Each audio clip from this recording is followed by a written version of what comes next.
Hello viewers, welcome again to this channel। आज आपको हम सबसे बेसिक चीज़ में सबसे बेसिक ग्रामर की बात करेंगे और ये ट्रांसलेशन में भी उतना ही हेल्पफुल है जितना कि ग्रामर में ये जानना ज़रूरी है, शुद्धता के लिए भी और अर्थ के लिए भी। तो दोनों पर्पस इससे सर्व हो जाएगा आपका। तो ये चीज़ अगर आप नहीं जाने तो आप समझिए कि अंग्रेजी शुरू भी नहीं कर सकेंगे। अगर आपने शुरू कर दिया है तो अगर इसके बारे में आपको अच्छी तरह से जानकारी नहीं है तो आप इसको ठीक से बना भी नहीं सकेंगे।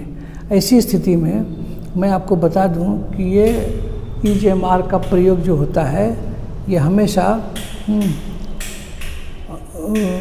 ट्रांसलेशन में शुरुआत से ही आता है और अंत तक रहता है और ये आपको ग्रामर के सभी चरण में आपको सभी स्टेप्स पर इसकी ज़रूरत पड़ेगी। इसलिए आज का ये वीडियो बहुत ख़ास होने वाला है। आप इस पर शुरू से अंत तक बने रहिए। अगर ये आपको अच्छा लगे तो आप ज़रूर लाइक करें। कमेंट अगर आपको कन्फ्यूजन हो या अच्छा लगे या बुरा लगे आप इस पर कमेंट कर सकते हैं, आपका स्वागत है। और अगर अच्छा लगे तो अपने मित्रों को, अपने से छोटे बच्चों को भी आप ये शेयर कर सकते हैं, क्योंकि इसकी जानकारी छोटे से लेकर के बड़े तक सभी के लिए ज़रूरी है। तो चलिए, आप जो जानते हैं, जो बिगनर्स हैं या लर्नर्स हैं उसके लिए भी ज़रूरी है, और जो एस्पायरेंट्स हैं उसको फुल कंसेप्ट चाहिए उसके लिए भी ये ज़रूरी है। तो चलिए आज शुरू करते हैं हम EJMR। तो EJMR जो आप शुरू से सुनते हैं इसका अर्थ भी आप जानते होंगे। ईज का माने ऐसे आप है लेते हैं, एम का हूँ और आर का हैं। ये तीनों जो है वर्ब टू बी कहलाता है। क्या कहलाता है? Verb to be. अब ये वर्ब टू बी कहलाता है तो ये बी जो है टू के साथ जब बी लगता है तो ये इन्फिनिटिव फॉर्म कहलाता है। और ये जो है मेन वर्ब का बेसिक जो फॉर्म है जिसको बेयर फॉर्म कहते हैं तो वो बी लेते हैं, और जब टू लगा देते हैं तो वो इन्फिनिटिव फॉर्म हो जाता है। ये एक्सिलरी वर्ब भी है और मेन वर्ब भी है। आप इसको मेन वर्ब के रूप में भी इस्तेमाल करते हैं और एक्सिलरी वर्ब के रूप में भी। एक्सिलरी वर्ब कब लगाते हैं? जब आपके आगे में कोई मेन वर्ब रहता है तो वो एक्सिलरी वर्ब की हैसियत में रहता है। अगर मेन वर्ब नहीं है तो आप इसी को मेन वर्ब बना सकते हैं। तो चलिए आज इसका अर्थ भी देखते हैं और इसका प्रयोग भी देखते हैं, उदाहरण भी इसका देखते हैं। आप पूरी तरह से इसको समझ जाएंगे। तो चलिए, इसका अर्थ आप हुए हैं तो जानते ही हैं। इसके साथ साथ कभी कभी होता है, होता हूँ, होते हैं, होती है। कभी होता है लगता है, लगती है, लगते हो। कभी होता है पढ़ता है, पढ़ती है। तो ये चार तरह का कहिए, ये चार तरह का ये इसका प्रयोग होता है। अब इसका प्रयोग जैसे आप जानते हैं, मैं धनी हूँ, दूध उजला होता है, तुम मेरे भाई लगते हो, चीनी महंगा पड़ता है। तो ये आप इस तरह के ट्रांसलेशन में आप EJMR का प्रयोग करते हैं और EJMR के प्रयोग से ये अर्थ भी आप समझते हैं। अगर कहीं पढ़े आई एम रिच तो इसका माने हुआ मैं धनी हूँ। मिल्क इज वाइट, इसका आप अगर हिंदी अनुवाद करेंगे तो माने होगा दूध उजला होता है। और यू आर माई ब्रदर, इसका माने हो गया कि तुम मेरे भाई हो, लगते हो। और चीनी महंगा पड़ता है, शुगर इज कॉस्टली। तो ये इन अर्थों में भी प्रयोग हुआ। इसी तरह से अगर आप हिंदी में यह है तो इसका अंग्रेजी बनाएंगे तो ऐसा बनाएंगे। तो इसको आप कन्फ्यूजन आप अब आ गया कि कहाँ एम, कहाँ आर, कहाँ इज लगावें।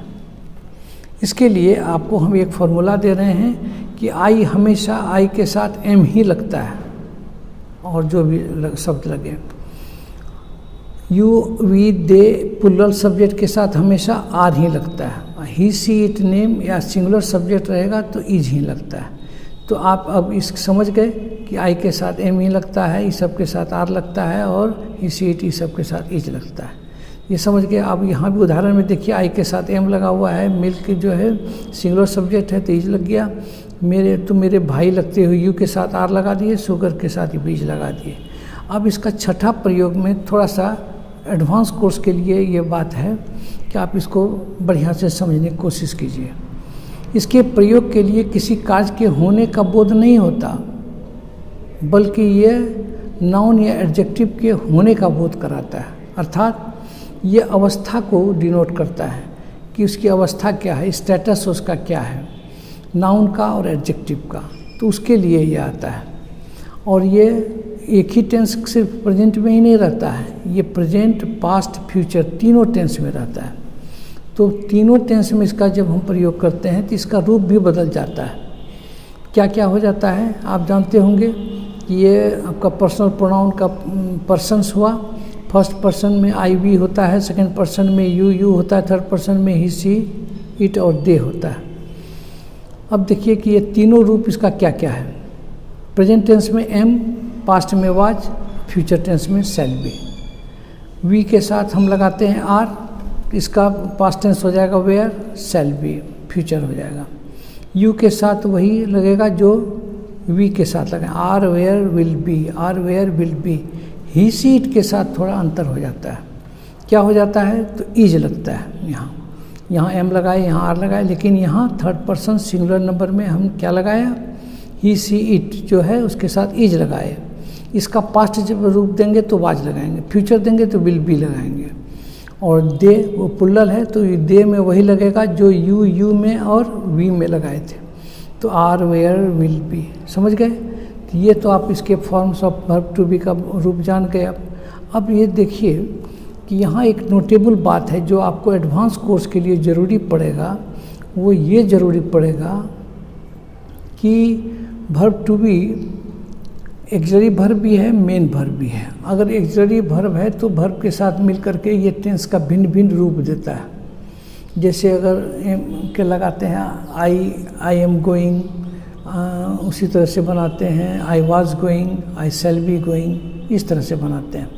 तो वो टेंस में इसका काम आता है। तो टेंस में जैसे काम आएगा तो टेंस में आने वाले जो शब्द होते हैं वो आमतौर पर एक्सिलरी वर्ब भी इस्तेमाल होता है, मेन वर्ब भी। तो जब मेन वर्ब नहीं रहता है तो यही एक्सिलरी वर्ब मेन वर्ब बन जाता है। बात समझ गए?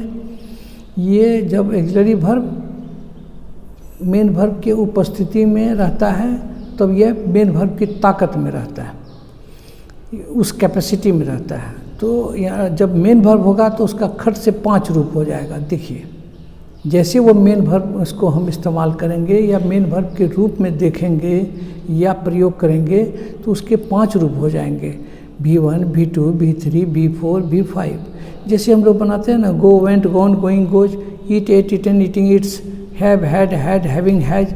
ठीक उसी तरह से V1 होगा तो इसका V2 हो जाएगा वाज, V3 हो जाएगा बिन, V4 हो जाएगा बीइंग और V5 हो जाएगा इज।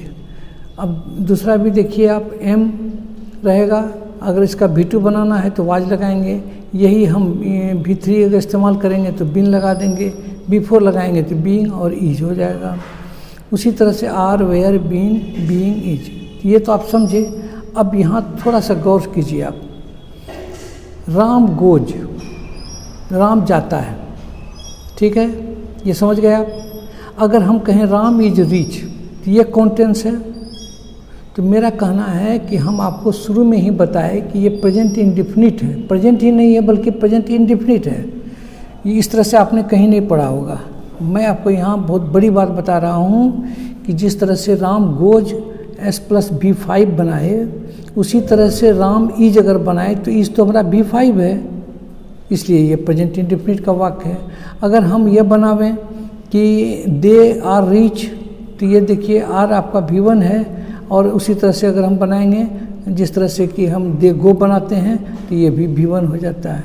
अर्थात S+V1 या S+V5, S+V1 लगता है प्रेजेंट इंडेफिनिट में और उसी तरह से S+5 भी लगता है प्रेजेंट इंडेफिनिट में। तो ये इस तरह के वाक्य जो इज एम आर से बनते हैं वो सभी प्रेजेंट इंडेफिनिट में हैं।